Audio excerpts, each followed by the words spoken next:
Hi guys, welcome back to Bhojpuri chillies. मैं हूं रुधिर। कैसे हैं आप लोग? गाइस, आज हम लोग देखने वाले हैं झंड जी चैनल से एक अनदर वीडियो। पवन सिंह को एक महीने पहले मुद्दा ही पता नहीं था और आज उनके पास मुद्दा ही मुद्दा है। ओके, तो चलो स्टार्ट करते हैं वीडियो। इसकी ओरिजिनल लिंक आपको डिस्क्रिप्शन में मिल जाएगी, डू चेक इट आउट।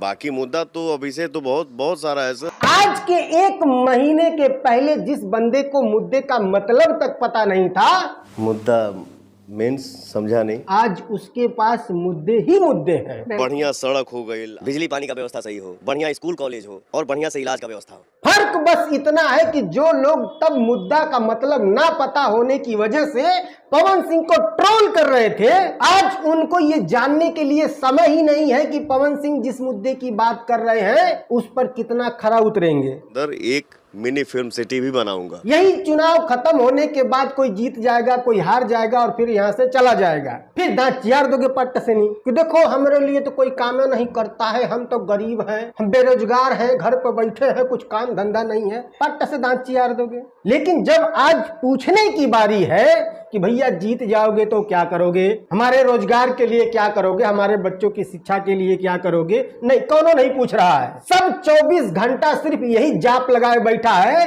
कि फलनवा के चुनाव प्रचार में फलनवा स्टार आएगा, ढमकवा के चुनाव प्रचार में ढमकवा स्टार आएगा, मजा आ जाएगा। खत्म, टाटा बाय बाय। हमारे यहाँ ऐसा ही होता है। तो ऐसा नहीं होना चाहिए। नेता के चुनाव प्रचार में कौन सा स्टार आएगा या कौन सा नहीं आएगा, इससे तुम्हें एक को चवन्नी का फायदा या नुकसान है? होता कुछ नहीं है, लेकिन इस तरह के लोगों को बकवास चीजों से एक्साइटमेंट उब बढ़ गए गया। हैं। हमारी जनता को क्या चाहिए? जब भी वो किसी पत्रकार से बातचीत कर रहे हैं तो ध्यान दो, वो बार बार मुद्दे पर लेके आना चाहते हैं, लेकिन वो पत्रकार भी बात काट के कुछ और ही बात करने लगता है। एक नेताजी अगर आए हैं तो नेता से हमारी जनता क्या उम्मीद करती है? यानी कि अभिनेता से नेता बनते जा रहे हैं। सवाल ये है कि आपने कहा था कि प्रधानमंत्री के लिए आपके पास एक सॉफ्ट कॉर्नर है, आज भी अबे साले कभी मेरा माफ करना। भैया कई बार मीडिया से बात करते हुए एक बात कही है, और वो बात ये है कि काराकाट में वो एक मिनी फिल्म सिटी बनाएंगे। मैं काराकाट लोकसभा के अंदर मिनी फिल्म सिटी भी बनाऊंगा। कहीं कोई चर्चा है इस बात की? ना, प्रत्याशी को खुद से कहना पड़ रहा है कि मैं जीतने के बाद ये काम करूंगा। काराकाट में भी एक मिनी फिल्म सिटी बनेगी। देखो ये कितनी बड़ी बात है कि प्रत्याशी खुद से कह रहा है कि मैं यहाँ पर एक मिनी फिल्म सिटी बनवाऊंगा। ये बहुत बड़ी बात है। ना मीडिया में है, ना कोई यूट्यूबर इसकी बात कर रहा है, और ना ही भोजपुरी फिल्म इंडस्ट्री वाले इसकी कोई चर्चा कर रहे हैं। भाई तुम्हारे तो फायदे की बात है, कम से कम तुम ही बात कर लो। बट अफसोस वो लोग बात कर भी नहीं पाएंगे, उनकी मजबूरी है। क्या मजबूरी है वो भी बता देता हूं। भोजपुरी फिल्म इंडस्ट्री के 99.9% ये जो आर्टिस्ट है या टेक्नीशियन है या म्यूजिशियन है या सिंगर है या कोई भी, ये 99.9% बीजेपी के सपोर्टर हैं, राइट? उनमें से कुछ ही लोग ऐसे हैं जो खुल के पवन सिंह के साथ आ रहे हैं और उनकी बात कर रहे हैं, कुछ ही लोग। लेकिन उनकी बात भी आप सुनिए, वो जुबान दबा दबा के बात कर रहे हैं, खुल के नहीं कर पा रहे हैं। और बाकी के जो लोग हैं वो तो खुल के सामने ही नहीं आ रहे हैं, ना विरोध करने ना सपोर्ट करने, क्योंकि उनको भी पता है कि अगर पवन सिंह का विरोध किया तो कल उससे काम भी तो लेना है, पिछवाड़े पे लात मार के खदेड़ देगा। और अगर सपोर्ट किया तो भविष्य में बीजेपी से टिकट भी तो लेना है, फिर वो टिकट नहीं देगी।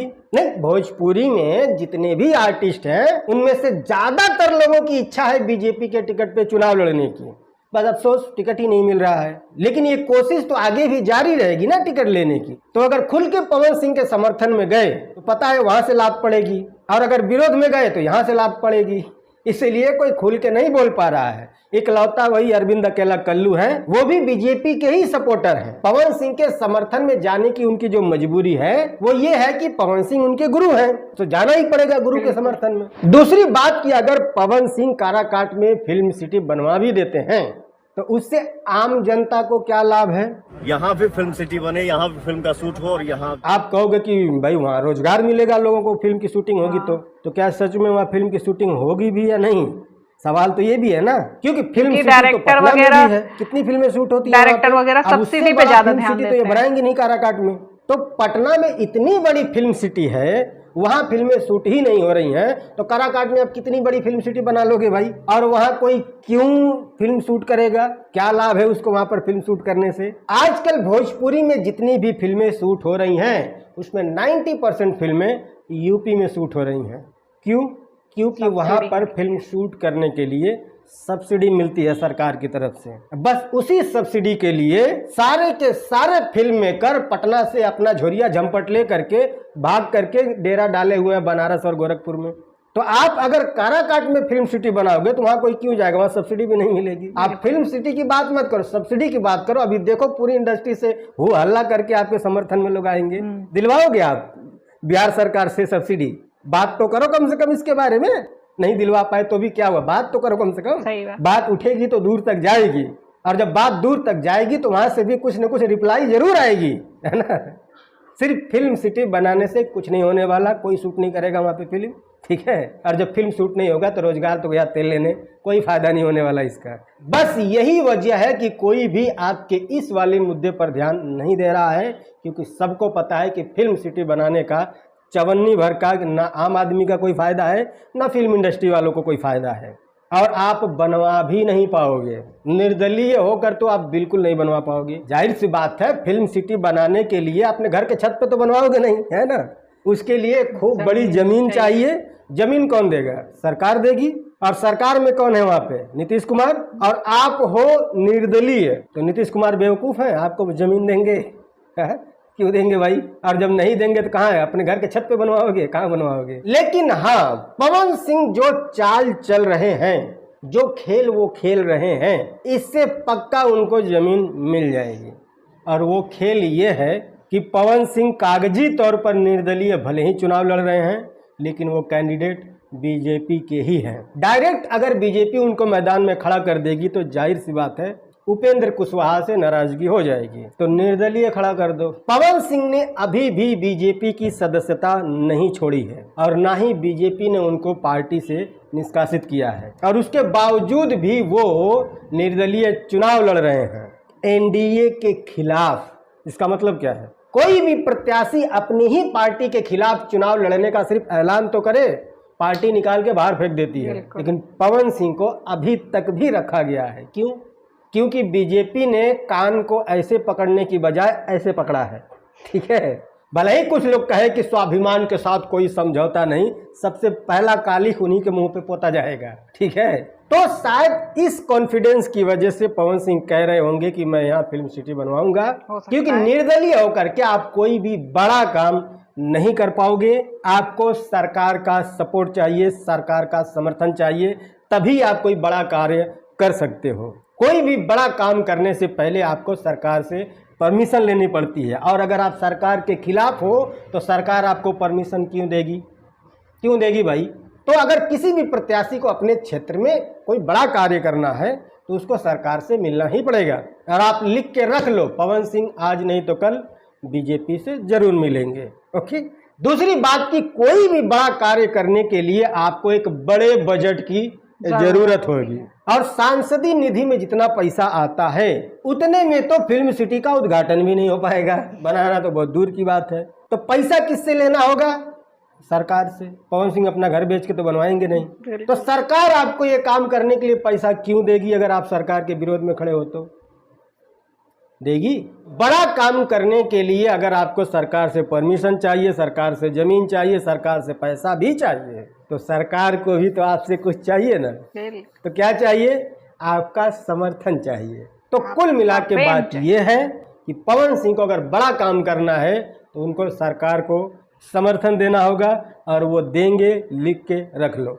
हाँ, बड़ा काम भले ही ना हो, वो अलग बात है। नेताओं के वादे कुत्ता गाड़ उठा के पादे, एक ही बात है। तो कितना करेंगे कितना नहीं करेंगे वो तो वक्त बताएगा, लेकिन वो बीजेपी में शामिल जरूर होंगे। वो अभी से वो खुद ही बता रहे हैं। पवन सिंह फिर बीजेपी को समर्थन देने बोला ना कि इसको समय पे छोड़ दीजिए सर, हर चीज का उजागर करना अभी बहुत। और दूसरी तरफ से मनोज तिवारी भी हिंट पे हिंट दिए जा रहे हैं कि पवन बाबू अपने ही पार्टी के आदमी हैं, चिंता ना करो, वोट उनको ही देना है, ठीक है। पवन मेरा छोटा भाई है, वो भाजपा के साथ थे, भाजपा के साथ बने रहे। खैर लास्ट में मैं आपसे यही कहूंगा कि भाई आपकी मर्जी है, आप जिसे चाहे वोट करिए, बट सवाल जरूर करिए। कोई भी प्रत्याशी अगर कोई बड़ा काम करने के लिए कह रहा है तो उसकी बात को ज़्यादा वायरल करवाइए, ताकि बाद में वो मुकर ना पाए।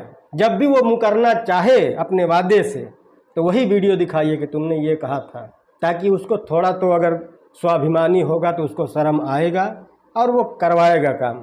ठीक है, कोई भी काम वो करने के लिए कह रहा है तो ऐसे क्लिप को काटिए छोटा छोटा और सारे सोशल मीडिया पे वायरल करवाइए कि फला नेता ने ये काम करने के लिए कहा था। लेकिन अगर आप सिर्फ इसी में उलझे रहेंगे कि फलाना स्टार आ रहा है, धमकता स्टार आ रहा है, तो वो आएगा और तुम्हारे पिछवाड़े में उंगली करेगा और चला भी जाएगा। फिर 5 साल तक भभाते रहेगा, मलते रहिएगा। हाँ, ये वीडियो भी दिल करे तो शेयर कर देना, अन्यथा काम की बात आजकल कौन शेयर करता है ना। सही बात। जाओ नेताजी के पीछे नारे लगाओ। मिलते हैं अगली वीडियो में, बाय। जैन जी भले यार कड़वी बात कहें, लेकिन सच हमेशा कड़वा ही होता है। ये तो मेरे ख्याल से ज़्यादातर लोगों को पता ही होगा, है ना। सच हमेशा कड़वा ही होता है, और कड़वी बात जब चुभती है ना तो दिल तक लगती है ना। दिल, दिमाग, हर चीज़ को, आत्मा को भेद कर जाती है कि हाँ यार सही बात है ना। कड़वी बात है लेकिन सही बात है। तो वही चीज़ है कि हाँ, लोगों को क्या चाहिए इस टाइम? लोगों को ये चाहिए कि अब तो यार जागो।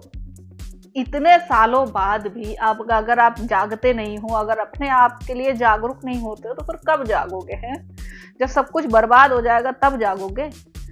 नेता लोग तो अपनी झोली भरने के लिए तरह तरह के वादे और ये वो मतलब हर चीज़ करके उसके बाद चले जाते हैं। तुम्हें सिर्फ थोड़ी देर का तुम्हें सुकून दे देते हैं, ठीक है। सिर्फ चुनाव में जितने टाइम पे इलेक्शन हो रहे होते हैं बस उतने टाइम में तुम्हें सुकून मिल जाता है। कुछ एक चीज़ों का बहुत ज़्यादा फ़ायदा हो जाता है, ठीक है। और यही फ़ायदा आपको 5 साल लगातार देने का वादा करके उसके बाद वो चले जाते हैं, लेकिन वो फ़ायदा नहीं चलता है ना।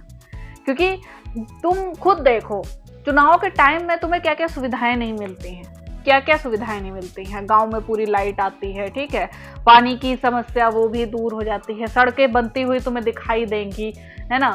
स्कूल्स अच्छी तरह चलते हुए दिखाई देंगे। जो अधिकारी हैं, ठीक है, वो भी अपना काम ढंग से करते हुए दिखाई देंगे, सिर्फ चुनाव के टाइम पे, है ना। लेकिन चुनाव के बाद क्या हाल होता है? अधिकारी तुम्हें अपने दरवाजे पे खड़ा नहीं होने देता है ना। वहाँ वो अपने दरवाजे पे खड़ा नहीं होने देता है। सड़कें जो टूट रही हैं टूटती रहे, जो हमें क्या करना है ना। गांव में लाइट का कोई अता पता नहीं, गांव क्या छोड़ो शहर में भी लाइट का कोई अता पता नहीं। इधर उधर कहीं लाइट 24 घंटे नहीं है, कहीं 2 दिन से नहीं है, कहीं कुछ हो गया, कहीं कुछ हो गया, है ना। कोई डिपार्टमेंट कुछ काम नहीं करता है। और भी बहुत सारी ऐसी चीज़ें होती हैं जो आपको पूरे 5 सालों तक सामना करना पड़ता है। लेकिन जब भी जैसे ही चुनाव आएगा तुम यार चिकने घड़े की तरह सब भूल जाते हो, सब भूल जाते हो। तो वही चीज़ है, जब नेता आपसे वादे कर रहे हो तब उसे कहीं तो रिकॉर्ड करो, है ना, कहीं रिकॉर्ड करो। और बाद में जब चुनाव के लिए वो वोट मांगने आए ना तुम्हारे दरवाजे पे, तो उन्हीं के मुंह पे वही एक क्लिप दिखा के कहो कि इस 5 साल में तुमने क्या किया है, ठीक है। सवाल पूछो, अपने वोटिंग अधिकार का जो फायदा है वो लो, तुम्हारा अधिकार है वोट करना, ठीक है। और उस अधिकार का तुम अपने हिसाब से इस्तेमाल कर सकते हो। तो वही चीज़ है यार, सवाल पूछना चाहिए। और बहुत सही बात कही जंजीर ने कि हाँ, जब तक फिल्म मेकर्स को फ़ायदा नहीं दिखेगा वो क्यों ही फिल्म सिटी में बनाएंगे जो मूवीज़ हैं, ठीक है। ये चीज़ तो सरकार को सोचनी चाहिए। जब यूपी सरकार दे रही है फिल्में बनाने के लिए सब्सिडी, ठीक है, तो बिहार सरकार क्यों नहीं दे सकती? बिहार सरकार क्यों नहीं दे सकती? वही चीज़ है। खैर यार, आई होप आप लोग को रिएक्शन समझ में आया होगा, अच्छा लगा होगा, ठीक है। तो अगर अच्छा लगा हो, थोड़ा बहुत समझ में आया हो, थोड़ा बहुत बात दिल को लगी हो, तो प्लीज़ लाइक और शेयर ज़रूर कर देना। मैं मिलूंगी नेक्स्ट वीडियो में। बाय।